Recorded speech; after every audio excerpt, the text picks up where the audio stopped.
Good morning, Michelle Saxman here, and ready to share with you some time with Jesus Calling by Sarah Young on March the 17th.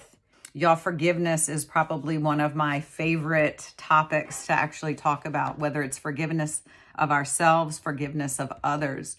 But y'all, our Heavenly Father does not ask us to be in a state of forgiveness before we come to him or before he meets us. He meets us wherever we are in the midst of our own messes.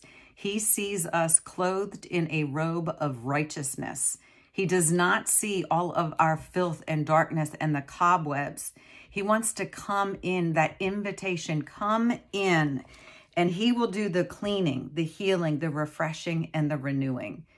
And forgiveness, from a neuroscience, forgiveness is really based in beliefs. And again, beliefs precede our behaviors. And if we need to release ourselves from something that is holding us bondage, holding us tentacles wrapped around us, shackled, ensnared to things of the past, forgiveness is a pathway. So on the neuroscience of forgiveness, I'm just going to say we have beliefs. And I'm going to say beliefs, just imagine it being like a really sharp curve. We see those heart monitors that have the peaks and valleys. So imagine it being really sharp like that. Those are beliefs. When you don't believe something, it's like the water off the duck's back. It just kind of rolls right off. So beliefs have really sharp points in the neural pathways. Just imagine it being like that.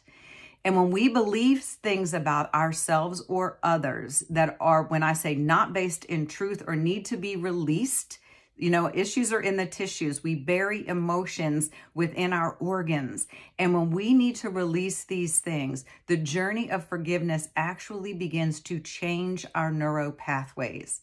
When we begin to forgive someone for things, these points actually begin to kind of round out a little bit. And over time, they no longer have any power over us. That is the power of forgiveness. It literally has a neuroscience to it. So when you believe something about yourself, and I'll just say, like, imagine a teacher telling a child, oh, you can't read, you're dumb, you don't know how to do math, those sorts of things, okay? When we begin believing those things about ourselves, they become like this. I'm not enough. I'm not worthy enough. I'm not tall enough, smart enough. We get these things. They're like this. They're pointed. When we begin to release that, forgive that teacher, forgive that parent, and at times forgive ourselves, y'all, that is when God says that, when we put the light upon it, the darkness has no power. And that is what forgiveness does. It literally begins to even out and kind of round out these belief systems so they no longer have this power over us, holding us. But our Heavenly Father says, I view you through the eyes of grace, clothed in a robe of righteousness.